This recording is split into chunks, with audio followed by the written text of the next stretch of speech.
Nobel பரிசு பெற்றார். அவர் பெயர் மோயான் அப்படின்னு ஒரு சீன எழுத்தாளர். சீனாவிலிருந்து ஒரு கிராமப்புறத்திலிருந்து பிறந்து வளர்ந்து இராணுவ சேவையிலிருந்து சீன மொழியில் எழுதி நோபல் பரிசு வாங்கியிருக்கிறார். அந்த நோபல் பரிசு வாங்கியவர் தன் வாழ்க்கையில் உண்மையாக நடந்த ஒரு நிகழ்ச்சி ஒரு சின்ன கதையாகவும் எழுதியிருக்காரு. ஒரு பேட்டியில் அது உண்மையான விஷயம்னு சொல்கிறார். அந்த உண்மையான விஷயம் என்ன அப்படின்னா, அவருடைய அம்மா ஒரு விவசாய கூலி, அறுவடைக்கு போய் வேலை செய்யக்கூடியவர், விவசாய பணி செய்யக்கூடியவர். அவர் போய் வேலை செய்துட்டு இருக்கும்போது வயலில் ஒரு முரட்டு ஆள் அங்கே இவர்களுக்கெல்லாம் பொறுப்பாளர். அவர் என்ன செய்வாராம், இந்த பெண்கள் எவ்வளவு கடினமாக வேலை செய்தாலும் ஏதாவது குற்றம் குறை சொல்லிகிட்டே இருப்பாராம். சொல்லிட்டு இருக்கிறதோடு என்ன செய்வாராம், குனிந்து வேலை செய்கிற பெண்ணை தன் காலால் எத்தி உதைப்பாராம். அவர்கள் சேற்றில் முகம் பதிய விழுந்து கிடப்பாங்களாம். இந்த பையன் சின்ன ஒரு நாள் அம்மாவோட போகிறான். இதே மாதிரி அந்த முரட்ட ஆள் இவங்க அம்மாவை எத்துறாரு. எத்தனா அம்மா போய் சேத்துல விழுகிறாங்க. அம்மா அவரை அடிக்கலை, பதில் சொல்லலை, கோவப்படலை, எதுவுமே இல்லை. முகத்தை தொடச்சிட்டு வேலை பார்க்குறாங்க. ஆனால் இந்த பையனுக்கு ஒரு பெரிய கோபம் இருக்குது. என்ன அப்படின்னா, என்னிடம் வலிமை இல்லை, நான் சின்ன பையனாக இருக்கேன், இந்த ஆள் முரட்டாளாக இருக்கான், நான் வலிமை உள்ள இளைஞனாக மாறினால் நிச்சயம் அந்த ஆளை ஒரு அறையாத அறைவேன், எங்கள் அம்மாவை எத்தனை இல்லை அதுக்கு அடிப்பேன் அப்படின்னு மனதுக்குள்ளாடி சொல்லிக்கிறார். இந்த அம்மா அப்படியெல்லாம் பையனை வளர்க்கலை, சொல்லலை. ஆனால் பையன் மனதுக்குள்ளாடி இருக்கு. கொஞ்சம் கொஞ்சமாக இந்த பையன் வளர்ந்து வர்றான், இராணுவத்துக்கு போகிறான், பெரிய வேலையெல்லாம் பார்க்குறான். இந்த சம்பவம் நடந்து 25 வருஷத்துக்கு அப்புறம் ஒரு சந்தையில் அந்த ஆளை பார்க்குறான். முரட்டு ஆளாக இத்தனை பேரை ஏவல் செய்து கொண்டிருந்த அந்த ஆள் இப்போ வயசாகி சந்தையில் ஒரு சின்ன பொருள் விற்கக்கூடிய காய்கறி விற்கிற ஆளாக உட்காந்து காய்கறி விற்றுருக்கிறத பார்க்குறான். இவங்க அம்மாவை அழைச்சிட்டு போகும்போது அம்மா சொல்கிறாங்க, இந்த ஆள் யாரும் தெரியுதா, சின்ன வயசில் வயலில் வேலை பார்க்கும்போது எங்களையெல்லாம் உதப்பானே அவன் தான் அப்படின்னு. இவருக்கு பார்த்த உடனே அந்த முகம் இப்போ இவருக்கு தோணுகிறது, இப்போ அவனை ஒரு மிதிச்சா என்ன செய்வான், அவனை ஒரு அறைந்தால் என்ன செய்வான்னு அவனை எத்துவதற்காக அடிப்பதற்காக பக்கத்தில் போகும்போது அவங்க அம்மா கையை பிடிக்கிறாங்க. கையை பிடித்து செய்யாத அப்படிங்கிறாங்க. அம்மா நீ மறந்திருக்கலாம், மன்னித்திருக்கலாம், பெருந்தன்மையோடு இருந்திருக்கலாம், நான் மன்னிக்கவே மாட்டேன். ஏன்னா என்னுடைய அம்மா எந்த தவறும் செய்யாத போது அவரை இப்படி ஒருவன் எட்டி முகத்தில் சேறுபடியே விழுந்ததை நான் பார்த்து சைத்திட்டே இருக்க மாட்டேம்மா. நம்ம அந்த அம்மா சொல்கிறாங்க, அவனை நீ தண்டிக்க வேண்டும் என்றால் அப்போவே தண்டிச்சிருக்கணும். இளமையில் செய்த தவறுகளுக்கு முதுமையில் தண்டனை கொடுக்கக்கூடாது மகனே, அதனாலே தண்டிக்காத அப்படிங்கிறான். அவன் தண்டிக்கலை, மாறாக ஒரு கதையை எழுதுகிறான். கதையில் இந்த சம்பவத்தை எழுதுகிறார். எழுதிட்டு கடைசியில் என் அம்மா சொன்னார், அவனை மன்னிப்பது தான் அவனுக்கு கொடுக்கிற தண்டனை. அவன் என்னை பார்க்கும்போது அவன் மனதில் தோன்றது, கட்டாயம் இந்த பையன் நம்மளை அடையாளம் தெரிஞ்சு அடிப்பான். ஆனால் அடிக்கலை. அடிக்காமல் என்ன செய்தார், அதுதான் கதையினுடைய சிறப்பு. அவர் வைத்திருந்த காய்கறியை வாங்கிட்டு அந்த காய்கறியினுடைய கொடுக்க வேண்டிய பணம் போல 10 மடங்கு பணத்தை அவருக்கு கொடுக்கிறார். அவர் வாங்கி பார்த்துட்டு அப்படி பார்க்கும்போது சொன்னார், இந்த பணத்திற்காகத்தானே அன்னைக்கு எங்கள் அம்மாவை அப்படி அடித்த, நான் தரேன்டா பணம் உனக்கு வச்சுக்கோ. அப்போது இந்த கதை ஒரு சீன மொழியில் எழுதப்பட்டிருக்கிறது. சொந்த தாயினுடைய அவமானத்திற்காக மகன் எப்படி நடந்து கொள்கிறாங்கிறத பற்றி எழுதப்பட்டிருக்கு. ஆனால் நாம் படிக்கும்போது நம் ஊரில் நாம் பார்த்த நம் வீட்டு பெண்கள் ஞாபகத்துக்கு வராங்க. நம்மை நடத்திய எப்படி ஒரு முரட்டு உருவம் ஞாபகத்துக்கு வருகிறது. அவனை அடிக்கணுங்கிற அந்த ஆவேசத்தை அல்ல இலக்கியம் கற்றுத்தருகிறது. 20 வயதில் ஒருவன் செய்கிற தவறுக்கு 60 வயதில் அவனை தண்டிக்க கூடாது, அறம் அல்ல. ஆனால் இன்றைக்கு பலரும் என்ன நினைக்கிறாங்க, தந்தை தாயை ஏன் முதுமையில் தனியாக விடுகிறார்கள் என்றால், நீ சின்ன பிள்ளையில நீ எவ்வளோ பண்ண, நீ என்னை எவ்வளோ கண்டிப்பாக வச்சிருந்த, நீ என்னெல்லாம் கஷ்டப்படுத்தின, அனுபவி என்கிறார்கள். உண்மையில் இளமை நிறைய தவறுகளை செய்யக்கூடியது, செய்யும். அப்படி செய்கிற தவறுகள் தான் என்று உணராமலும் இருக்கும். ஆனால் அதனுடைய பாதிப்புகளை அது உணர்கிற நேரத்தில் அதை தண்டிக்காமல் விடுவதுதான் அதற்கு தருகிற தண்டனை. ஏனென்றால் ஒரு மனிதனை தண்டிப்பதற்கு நாம் அளிக்கிற தண்டனை ஒன்று இருக்கிறது, அவன் மனது அவனுக்கு அளிக்கிற தண்டனை ஒன்று இருக்கிறது. அந்த தண்டனையிலிருந்து எவரும் தப்ப முடியாது. அப்படியெல்லாம் தண்டனை இல்லை என்று யாரும் சொல்லவும் முடியாது. உங்களுக்கு தெரியும், உலகிற்கு தெரியாமல் இருக்கலாம். ஆனால் இந்த மனிதனுக்கு தெரியும், நான் இளமையில் யாரோ ஒருவருக்கு விசுவாசமாக இருப்பதற்காக எத்தனையோ பேரை என் காலால் ஏற்றிட்டேன். அந்த கால்களால் எத்தப்பட்டவர்களில் ஏதேனும் ஒருவர் என்னை திரும்பி வந்து தாக்கலாம்னு அவருக்கு தெரியும். ஆனால் உங்கள் செயலாபத்துக்கு செய்யாமல் இருக்கலாம். அதனால்தான் திரும்ப திரும்ப இலக்கியம் சொல்லிக்கொண்டே இருக்கு, என்ன அப்படின்னா, நீங்கள் நடந்து கொள்ளும் போதே சரியாக நடந்து கொள்ளுங்கள். பரிவாக நடந்து கொள்ளுங்கள், சக உயிர்கள் மீது அன்பு செலுத்துவர்களாக இருங்கள், அவர்கள் மீது உங்களால் முடிந்த அளவு பரிவு காட்டுங்கள், அன்பு காட்டுங்கள்னு சொல்லிகிட்டே இருக்கு. அப்போ நான் ஒரு சீன கதையை படிக்கும்போது சீன கதையே அல்ல, சீன கதையிலிருந்தும் நம் வாழ்க்கைக்கு தேவையான ஒரு பாடத்தை எடுத்துக்கிறேன். தவறு செய்யாதவர்கள் என்று இந்த உலகில் யாரும் இருக்க மாட்டார்கள். ஆனால் எல்லா தவறுகளும் ஏதேனும் ஒரு வகையில் அதற்குரிய தண்டனையை பெறத்தான் செய்யும். எப்படி இருக்கு தெரியாது. நம்ம ஊரில் எல்லாம் ஒரு பழக்கம் என்னன்னா, நிறைய நேரங்களில் ஏதேனும் ஒரு காலத்தில் திடீர்னு ஒருவருக்கு பக்கவாதம் வந்துவிடும், உடலில் ஏதேனும் உறுப்புகள் செயலில்லாமல் போயிடும். அப்படி செயலற்று போன உடனே அவருக்கு உடல் பாதிக்கப்பட்டு விட்டது என்று யாரும் சொல்ல மாட்டாங்க. என்ன பாவம் பண்ணானோ இப்படி ஆயிடுச்சு. உங்கள் பாவம் ஏன் உங்கள் உடலில் உங்களுடைய செயலையற்று உங்களை போய்விடணும்? அப்படி ஒரு நம்பிக்கை இருக்கிறதுனா வெறும் நம்பிக்கை இல்லை என்பது. ஆழமாக நீங்கள் செய்கிற தவறு உங்கள் உடலை பாதிக்கும் அப்படிங்கிறதுக்கு நிறைய கதைகள் இருக்கு, நிறைய வழிகாட்டுதல் இருக்கு. நம்ம ஊரில் நம்மளுடைய பண்பாட்டில் இருப்பது போல தான் இன்னொரு பண்பாட்டிலும் இதே போல ஒரு விஷயம் இருக்கிறதுன்னா, எல்லா பண்பாட்டிலும் மனிதனுடைய வளர்ச்சிக்கு தேவையான, மனிதனுடைய மனதை விஸ்தாரப்படுத்தக்கூடிய, அன்பினுடைய மகத்துவத்தை சொல்லக்கூடிய கதைகள் எல்லா நாடுகளிலும் எழுதப்பட்டிருக்கிறது. எல்லா நாடுகளிலும் ஒன்று போல தான் இருக்கு. அதிலும் குறிப்பாக தமிழ் பண்பாட்டில் ஒரு அடிப்படை பிரச்சனை இருக்குது. என்ன அப்படின்னா, ஒரு தமிழ் பண்பாட்டில் தாயினுடைய இடம் எப்போதும் எல்லோருக்கும் தெரியும். தாயை வணங்குகிறார்கள், தாயை கொண்டாடுகிறார்கள், தாய்மையை போற்று எல்லாம் இருக்கு. ஆனால் தந்தை குறித்து தமிழில் மிக குறைவாகத்தான் எழுதப்பட்டிருக்கிறது. தந்தையின் மீதான கோபம், தந்தையின் மீதான வெறுப்பு, தந்தையை பிடிக்காதவர்கள் நிறைய இருக்கார்கள். அது காரணமும் இருக்கலாம். ஆனால் ஒருவர் தந்தையாக இருக்கும்போது மொழியே இல்லாத துயரங்களை அனுபவிக்கிறார். அவரால் சொல்லவே முடியாது, வெளிப்படுத்திக் கொள்ளவே முடியாது. அதிலும் கூட திருமணமாகாத பெண்களை கொண்ட தந்தையாக இருக்கிறார் இல்லையா, அவர் மனதில் இருக்கக்கூடிய வலியை உலகம் கண்டுகொள்ளவே செய்யாது.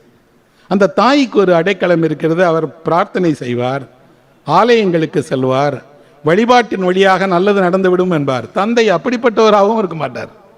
அப்படின்னா ஒரு தந்தையினுடைய மனதில் நிறைய நேரங்களில் வளர்ந்த பிள்ளைகளை, பெண் பிள்ளைகளை கொண்ட தந்தையினுடைய மனதில் இருக்கக்கூடிய சஞ்சலத்தையும் கவலையையும் வருத்தத்தையும், என்ன நடக்கும் என்று தெரியாத ஒரு பதைவதைப்பையும் இலக்கியம்தான் நண்பர்களை பதிவு செய்திருக்கிறது. ஒரு உளவியல் மருத்துவரிடம் போய் அவர் தன்னுடைய மனதனுடைய கஷ்டங்களை சொல்லலை. எந்த எழுத்தாளரையும் அழைத்து பக்கத்தில் உட்கார வைத்து தன்னுடைய மனதினுடைய துயரங்களை சொல்லலை. ஆனால் இவர்களாக புரிந்து கொள்கிறார்கள். ராஜஸ்தானில் ஒரு பழக்கம் இருக்கிறது. மகளை திருமணம் செய்து கொடுக்க வேண்டும் என்றால் அவள் அழுதால் கேட்கிற தூரத்தில் கட்டி கொடுன்னு சொல்றாங்களாம். ரொம்ப தூரத்துக்கு போயிட்டு அந்த பொண்ணு அழுகிற சத்தம் கேட்காதான். அதனால அவள் அழுகிற சத்தம் கேட்கிற தூரத்துக்குள்ளாடி தான் கல்யாணம் பண்ணி கொடுக்கணுமா? அப்படின்னா பக்கத்து ஊரில் தான் கொடுப்பாங்க. இன்னைக்கு அப்படி இல்லை. இன்றைக்கு ஏதேதோ தேசங்களில் வாழ்றாங்க. ஆனால் எங்கே உங்கள் பெண் வளர்ந்தாலும் வாழ்ந்தாலும் தந்தையினுடைய மனதில் அவளை பற்றிய ஒரு சின்ன அச்சம், கவலை, ஆதங்கம், ஒரு சின்ன பதைப்பதைப்பு இருந்துகிட்டே இருக்கு. தமிழினுடைய மிகச்சிறந்த சிறுகதை ஆசிரியர், நான் எழுத தொடங்கிய காலகட்டத்தில் எனக்கு மிகப்பெரிய ஆதர்சமாக இருந்த எழுத்தாளர் வண்ண நிலவன். அவர் ஒரு கதை எழுதியிருக்கிறார், யுக தர்மம் அப்படின்னு அந்த கதைக்கு பெயர். அந்த யுக தர்மங்கிற சொல் மிகப்பெரிய சொல், மிகப்பெரிய பொருள் கொண்ட சொல். அதை ஒரு அன்றாட ஒரு வக்கீல் குமாஸ்தாவினுடைய வாழ்க்கையை பற்றிய கதைக்கு தலைப்பாக பொருத்தமாக வைத்திருக்கிறார். மனைவியை இழந்த ஒரு வக்கீல் குமாஸ்தா. அந்த வக்கீல் குமாஸ்தாவுக்கு 25 வயசு 26 வயசில் பொண்ணு இருக்குது. கல்யாணம் அமையலை. கல்யாணம் பண்ணி கொடுக்குற அளவுக்கு இவர்கிட்ட பண வசதியும் இல்லை. யாராவது தேடி வந்து திருமணம் செய்து கொள்வார்கள்னா அதுக்கெல்லாம் நடக்காது. அதை தாண்டி இந்த பொண்ணுக்கு கீழே 2 பொம்பளை பிள்ளைங்க இருக்காங்க. கடைசியாக ஒரு பையன் இருக்கா. மனைவி இல்லை, வருமானம் குறைவு. அவர் ஒவ்வொரு நாளும் வீடு திரும்பும் போதெல்லாம் என்ன நினைக்கிறாரு அப்படின்னா, இந்த பிள்ளைகளுக்கு எப்படி கல்யாணம் நடக்கும்னு தெரியலையே, நம்மளால் பார்த்து செய்ய வைக்க முடியுமான்னு தெரியல. அப்புறம் போய் ஒரு மணமகனை கேட்டால் அவர்கள் கேட்கக்கூடிய வரதட்சணை, அவர்கள் பெற வேண்டிய பட்டியல் பெருசாக இருக்குது, நம்மகிட்ட வசதி இல்லையே. அப்போ அந்த தந்தையின் மனதில் ஒரு ரகசியமான எண்ணம் வருகிறது. அதுதான் நண்பர்களை எழுத்தாளன் கண்டுபிடிக்கிற அனுபவம். அவர் சொல்கிறார், ஊர் உலகத்தில் யார் யாரோ லவ் பண்ணி போயிடுறாங்கல்ல, அப்படி இவளும் லவ் பண்ணி போயிடலாம்ல. ஒரு தந்தை நினைக்கிறார், அப்படி போய்விட்டால் என்னுடைய பணி முடிந்துடும், அவளே கல்யாணம் பண்ணிடலாம்ல, அந்த மாப்பிள்ளைக்கே முடிச்சு வச்சிருவான்ல சொல்லிட்டு அவரே சொல்கிறார், அப்படி காதலிப்பதற்கு உகந்த இடத்திலா நம்ம குடியிருக்கிறோம். ஒரு உண்டு குடித்தனத்தில் குடியிருக்கிறோம். அங்கே எவன் வரப்போகிறான், எவன் பார்க்க போகிறான், எவன் பழக போகிறான், அதுக்கும் என் மகளுக்கு வாய்ப்பு இல்லை. ஆனால் இந்த பிள்ளைகள் வறுமையில் தான் இருக்கிறார்கள். ஆனால் அவர்களுக்கென்று சிறு சிறு இன்பங்கள் வேணும் இல்லையா? இந்த மூத்த மகள் பேர் சாந்தா. அந்த பொண்ணை சொல்கிறாங்க, அப்பா நீ வீட்டுக்கு திரும்பி வரும்போது எனக்கு ஒரு ரிப்பன் வாங்கிட்டு வாப்பா, ஒரே ரிப்பனை வச்சு கட்டிகிட்டே இருக்கேன். அப்பா அன்றைக்கு கிடைத்த ஒரு 5 ரூபாயில் அவளுக்கு ஒரு ரிப்பன் வாங்குறாரு. இன்னொரு மகளுக்கு ஒரு கண்ணாடியாலான பாசி மாலை வாங்குறாரு. பையனுக்கு ஒரு பென்சில் வாங்குறாரு. வாங்கிட்டு வீட்டுக்கு வர்றாரு. வீட்டு வாசலில் நிறைய ஆட்கள் கூட்டம். என்னன்னு கேட்டால், உன் மக ஓடிவிட்டாயான்னு சொல்கிறாங்க. இவர் மனதிற்குள் நினைத்தார், ஆனால் அது போலே நடக்கு, வெளியே காட்டிக்கிடலை. என்னங்க எப்படி ஆச்சுன்னு, பக்கத்தில் ஜவுளி கடையில் வேலை பார்க்குற ஒரு பையன் இருந்தான், எப்படியோ பழகி இருக்கு, அவனோட போயிருச்சுன்னு தன் பிள்ளைகளை அழைத்து கேட்குறார், உங்கள் அக்கா போயிட்டாளாடா தம்பின்னு. ஆமாம் போயிட்டான். ஏன் பாப்பா அக்கா போகும்போது நீ என்ன செய்தேன்னு சொல்லி அடுத்த மகளிடம் கேட்கும்போது அவள் சொல்கிறா, தண்ணி எடுப்பதற்காக போவது போல குடத்திற்குள்ளாடி தன்னுடைய புடவையை தன்னுடைய உடைகளை எடுத்துட்டு அக்கா போனா. பஸ் ஸ்டாண்டில் அந்த மாமா காத்திருந்தார். அவங்க 2 பேரும் போகிறாங்களாம். நீ பார்த்தையா அப்படின்னு கேட்குறாரு. நான் பார்த்தேன்ப்பா, அக்காவும் அவர் நின்று இருந்தார். அந்த மாமா என்கிட்ட நல்லா பேசினாருப்பா. பேசுனதோடு நான் நல்லா உங்கள் அக்காவை வச்சு பார்த்துக்கிடுவேன். உங்கள் அக்கா ஒன்றும் சொல்லலையா அப்படின்னு. அக்கா சொன்னால், நான் என் வாழ்க்கையை பார்த்துக்கிறேன், அப்பாவுக்கு கஷ்டம் வேண்டான்னு நினைக்கிறேன், அதனால் நான் சந்தோஷமாக தான் இருப்பேன், நீ அப்பாட்ட போய் சொல்லுப்பான்னு அனுப்பிவிட்டார். இவர் வருகிறார். ஊரே சொல்லுகிறது, மகள் ஓடிவிட்டால் புகார் அளியுங்கள், போலீஸ் ஸ்டேஷனுக்கு போங்க, அவனை தடுத்து நிறுத்துங்க, இவர்களை பிரியுங்கள்னு சொல்கிறாங்க. ஆனால் இவர் மாட்டேங்கிறார். சொன்னதோடு சொல்கிறார், போயிருப்பாளா இந்நேரம் பஸ் ஏறிடுன்னு. தெரியலப்பா, பஸ் ஸ்டாப்பில் தான் நின்றுட்டு இருந்தாங்கன்னு. நின்று இருந்தால் அவளிடம் கொண்டு போய் இந்த சிவப்பு ரிப்பனை கொடுத்துட்டு வந்துரு மகளேன்னு சொல்கிறார். இந்த தந்தையால் சின்ன விஷயத்தையாவது செஞ்சு அனுப்புகிறேன், கொடுத்துட்டு வா அப்படின்னு. அந்த பிள்ளைங்க 2 ஒரு சிவப்பு ரிப்பனோட போய் பஸ் ஸ்டாண்டுக்கு போகிறாங்க. அவங்க ஏறி போயிட்டாங்க. திரும்பி வருகிறார். திரும்பி வந்து அப்பாட்ட சொன்னோடனே அப்பா சொல்கிறாரு, அதை கொண்டு போய் உங்கள் அம்மா படத்தடியில் வச்சுருப்பா, சாமி படத்துக்காவது இனிமேல் அது உதவட்டும் அப்படின்னு அந்த ரிப்பனை வைத்து கொண்டு, என்ன நடந்தாலும் இந்த வாழ்க்கை தொடரத்தான் செய்யும் என்பது போல் அவர் சொல்கிறாரு. பசிக்குதில்லை, சோறாக்கணும்ல, நான் போய் அரிசி வாங்கிட்டு வரேன், சமைக்கிற வேலையை பாருங்கன்ட்டு போயிடுறார்.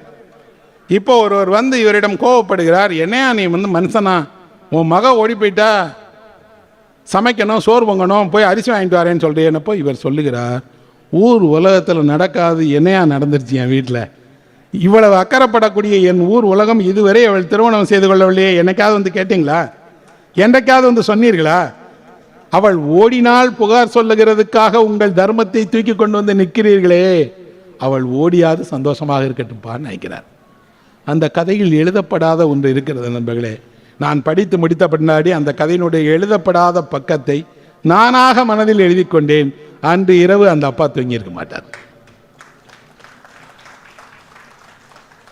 மாறாக அந்த அப்பா என்ன பண்ணியிருப்பாரு, அந்த பொன் பிறந்த நாளிலிருந்து அவளை பற்றி கண்ட எல்லா கனவுகளையும் நினைத்து பார்த்திருப்பார். இன்னொன்று, தந்தையாக தான் ஒரு தோற்று விட்டோம் என்பதை உணர்ந்திருப்பார். நான் பார்த்து நான் நடத்தி வைக்க வேண்டிய ஒரு கல்யாணத்தை நான் நடத்தி வைக்க மாட்டேன் என்று மகளாக முடிவு செய்து கொண்டால், நல்ல பையன்தான், சரியான அத்தோட தான், வாழக்கூட செய்யக்கூடும், ஆனால் நான் செய்யலையே. அப்போ ஒரு தந்தையினுடைய மனது என்பது சொல்லவே முடியாத இது போன்ற துயரங்களினுடைய வசிப்பிடம்.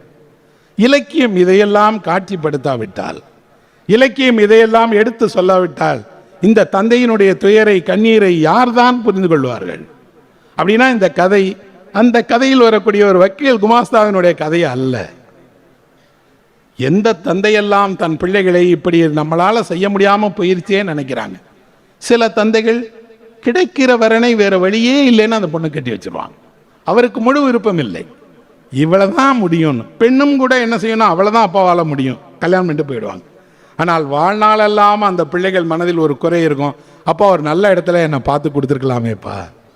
இந்த அப்பாவிற்கும் கூட அந்த பிள்ளை மகள் போய் இன்னொரு வீட்டில் வந்து பிள்ளைகளை பெற்று வயசானா கூட தெரியும், உன்னை ஒரு நல்ல இடத்துல கட்டி கொடுக்காம போயிட்டேனேம்மான். அப்போ ஒரு பண்பாடு என்ன செய்கிறது என்றால், ஒரு பண்பாட்டினுடைய பிரதிநிதியாக இருக்கக்கூடிய தந்தையை புரிந்து கொள்ள தவறுகிற போது இலக்கியம் அவர்களை புரிந்து கொள்ள வைக்கிறது. மாற்றம் வேண்டும், மாற்றம் வேண்டும், மாற்றம் வேண்டும் என்று ஒரு குரல் எல்லா பக்கத்துலேயும் நம்ம வீட்டில் கேட்டே இருக்கு. தினசரி உங்கள் வீட்டுக்குள்ளே போன உடனே உங்களுக்கு ஒரு சலிப்பு ஏன் வருகிறதுனா, எல்லாம் அதாவது இடத்துல இருக்குது. எதையாவது ஒன்று பண்ணி மாற்றிட்டா வாழ்க்கை மாறிடும்னு நினைக்கிறோம். பல வீடுகளில் அப்படி என்ன செய்வாங்கன்னா, அப்பப்போ மாதத்துக்கு ஒரு தடவை டேபிள் சேரை மாற்றிடுவாங்க, டைனிங் டேபிளை வேறு இடத்துல போட்டு விட்டுருவாங்க, டிவி ஸ்டாண்டை எடுத்து வேற ஒரு இடத்துல வைப்பாங்க. மாற வேண்டியது பொருட்கள் அல்ல, நீங்கள், உங்கள் மனதினுடைய எண்ணங்கள். ஆனால் வீட்டு பொருட்கள் மாறணும். எப்படி மாறும்? இதையும் ஒரு எழுத்தாளன் கதை எழுதியிருக்கான். அவன் ஹங்கேரியனுடைய பெரிய எழுத்தாளர். ஒரு இளைஞன் தனியாக வாழ்கிறான். அவனுக்கு கல்யாணம் ஆகலை, தனியாக இருக்கிறான். அவன் ரூம் கதவை திறந்த உடனே அவனுக்கு சலிப்பாக இருக்கும். என்னென்னா அதே டேபிள், அதே கட்டில், அதே பீரோ, இவ்வளோதானா வாழ்க்கை?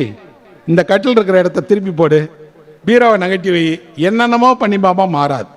திடீர்னு ஒரு நாள் அவனுக்கு தோன்றும், யாரும் செய்யாத ஒன்றை நாம் செஞ்சால் கட்டிலில் படுக்கிறதுக்கு பதிலாக பீரோக்குள்ளே போய் படுத்துக்கிடுவோன்னு பீரோக்குள்ளே போய் படுத்துக்கிறான். அவன் நண்பர்களிடமெல்லாம் சொல்கிறான், நான் இப்போ கட்டிலில் தூங்குறது இல்லை பிரதர், பீரோவில் தூங்குறேன். ஏன்டா, ஏதாவது ஒரு சேஞ்ச் வேணும்ல. சேஞ்ச் வேணும்னா கட்டிலில் படுப்பதுக்கு பதிலாக கல்யாணம் பண்ணிக்கோ, மனைவி பிள்ளைகளோட ஒரு குடும்பம் ஆக்கணும், அதுக்கெல்லாம் என்கிட்ட வருவாய் இல்லையே. மாற்றம் என்பது கட்டிலுக்கு பதிலாக பீரோவில் படுப்பதான கேலி செய்கிறாங்க. இல்லை, 10 நாள் ஆகுது, 10 நாள் கட்டிலில் படுப்பதுக்கு பதிலாக பீரோவில் காலை மடக்கி படுத்து பார்த்து கை கால் வலி வந்து இவனே முடிவு பண்ணிடுறான், சேர்த்து பீரோவில் போய் மனுஷன் படுப்பானா, கட்டில் தான் நம்ம இடம், கட்டிலுக்கு போயிடலாம். இப்போ அவனுக்கே தோன்றுகிறது, பீரோ, கட்டில், மேஜை, பொருட்கள் எல்லாம் நாம் நம் வசதிக்காக உருவாக்கி கொண்டதானே தவிர மாற வேண்டியது நான் தான், என் மனது தான். என் மனதில் இருக்கக்கூடிய எண்ணங்கள் விலகினால் வாழ்க்கை மாறிடும். நாம் எந்த அளவுக்கு சுயநலத்தினுடைய உச்சத்தில் இருக்கிறோம் என்றால், சின்ன சின்ன விஷயங்களுக்கு கூட நாம் இன்னொருவருக்கு நம் வாழ்க்கையில் இடம் கொடுக்கூடாது நினைக்கிறோம். என்னுடைய ஒரு நண்பர் வீட்டில் மீன் தொட்டி வைத்திருந்தார். அவர் விடுமுறைக்காக ஊருக்கு செல்லும் போது அவர் அந்த மீன் தொட்டியை பக்கத்து வீட்டில் கொடுத்து, இதை வச்சிருங்க, ஒரு நாளைக்கு ஒரே ஒரு தடவை இந்த மீனுக்கு இறை போடுங்கள்.